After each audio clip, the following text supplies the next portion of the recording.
This is part 2 of our interview with Tom Zawistowski, the Executive Director of the Portage County Tea Party. Let's go on to the next question. Is the Portage County Tea Party Democrat or Republican based? Neither. It's not party based at all. It's citizen based. We have majority of people are Republicans. We have about 15% who are Democrat, and we have about 15 to 20% are independent. We have some libertarians. We have some Green Party people. But quite frankly, we really don't look at it as a party situation. We look at it as a citizens movement that's trying to, follow the Constitution and do what is our responsibility under the Constitution. And that's really the crux of the matter. That's really what it comes down to. When you look at the Constitution, you can see what the government's allowed to do and not allowed to do and all that. But what we really focus on is what is our responsibility. And in our documents, and on our webpage, and on our pamphlets, you'll see that we talk about owning our government and taking responsibility. We were told, as we grew up, that all you need to do is vote. And we don't even do that very well, okay? I mean, they're expecting a 32% turnout for this election. That's unbelievable when people died so we could vote, for only 32% of the people to vote. So we want to change that. But here's the point. It's not enough. It's not good enough for us to just vote. We need to recruit people to run for office. We need to help train them. We need to help them get elected. And after they're elected, we need to support them.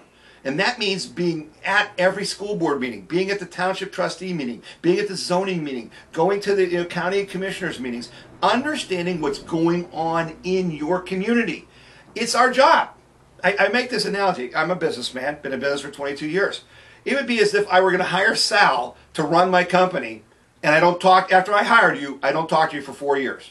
Then I come back and want to talk to you.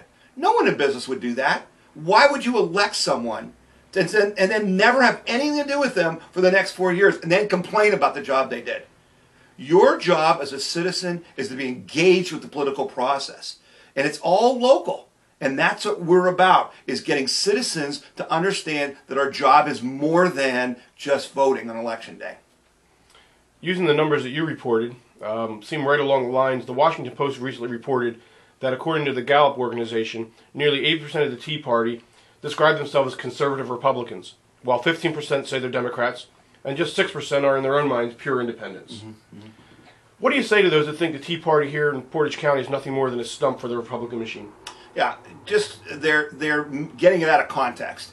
The bottom line is we were not big enough, strong enough. We're 15 months old. Okay, we're 15 months old. We've done a lot in a very short time. We went from 350 members, we're now at 1,850 members. We'll have 2,000 members by the election, and who knows where that's going to go.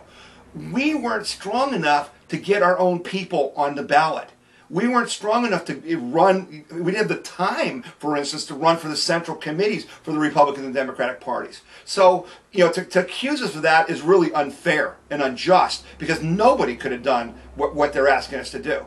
However, we're trying to work within the process. When we define success, what we say is we will be happy the day that both the Democratic and the Republican candidates are all people that we believe follow the Constitution, believe in fiscal responsibility, meaning it's not free money, it's our money, and they should spend it like we would, okay? And believe in citizen representation. No one should be in Congress for 50 years. No one. That was never the intent of the Constitution. That's royalty. That's rulers. We don't want a government class. We don't want to be ruled. We want people representing us who are like us. Therefore, people who have worked in the community.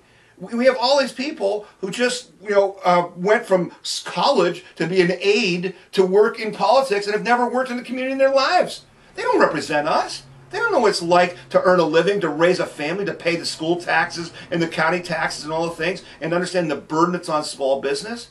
We want people who understand us to run for office. And so it's our job to find them and get them on the ballot and then elect them.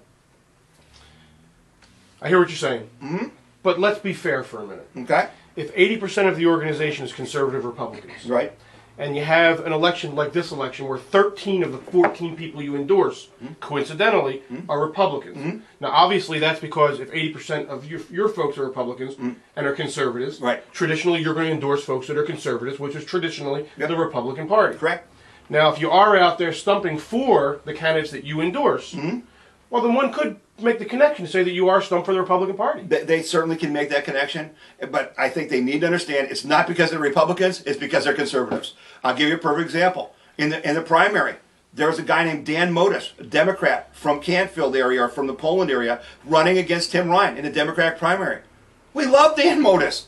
Go to his website. He's a Democrat who believes like we do. He believes he's a Humphrey Jack Kennedy type Democrat who believes in fiscal conservative. We supported Dan Modis. We put up signs for Dan Modis. He spoke at our group. We wanted Dan Modis to be on the ballot.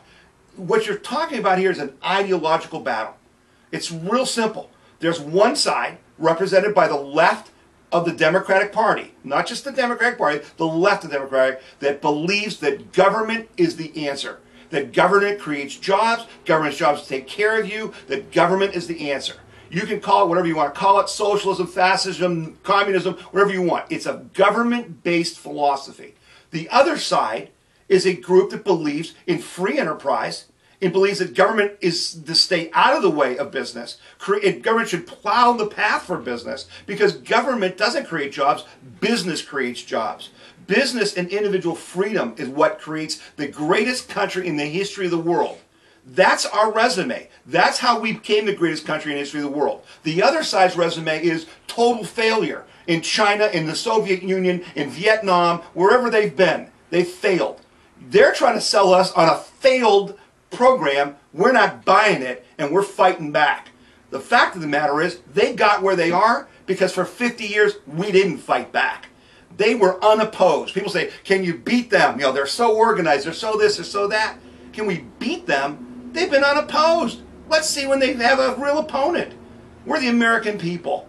We own this country. It's our country. The Constitution says that if the government fails us, we have the right to reconstitute it. And I assure you, our membership is willing to go that far if that's what it takes. But we're not giving up our individual rights and freedoms. We're not giving up on free enterprise. It works. It's the best system that ever was created by mankind. Going back on what you just said, would it be fair then to make the connection and say that the Portage County Tea Party is a stump for conservatives? Absolutely.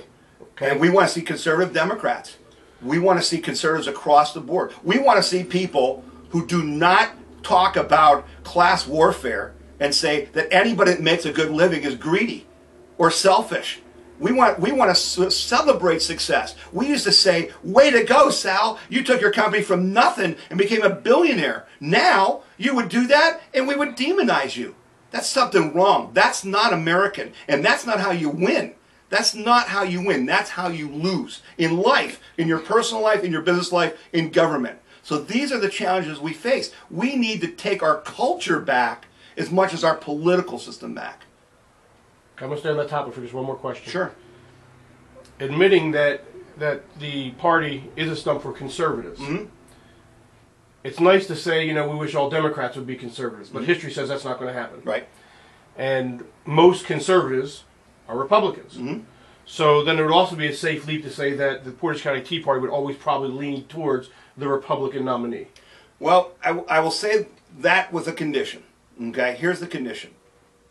The only reason the Democratic Party leans left is because not enough citizens have gotten on the central committees and got involved with it. They were hijacked. The Democratic Party was literally hijacked, and not by accident. There was a group of elite, academics who basically plotted a plan, took money from the George Soroses of the world, and took over the Democratic Party. There's a lot of people in Portage County who are Democrats, lifelong Democrats, who don't recognize today's Democratic Party. We're not going to give up on the Democratic Party. Our goal is to get people like us on the Democratic Central Committee and helping to do that. That's our goal. So we aren't going to just go with the Republicans. We're going to fight for the Democrats too. Okay, we only have seconds left, so just yes or no for this next one. As the way things stand today, right now, Yep. you would still lean more towards Republicans, though, because they are more conservative traditionally. Yes.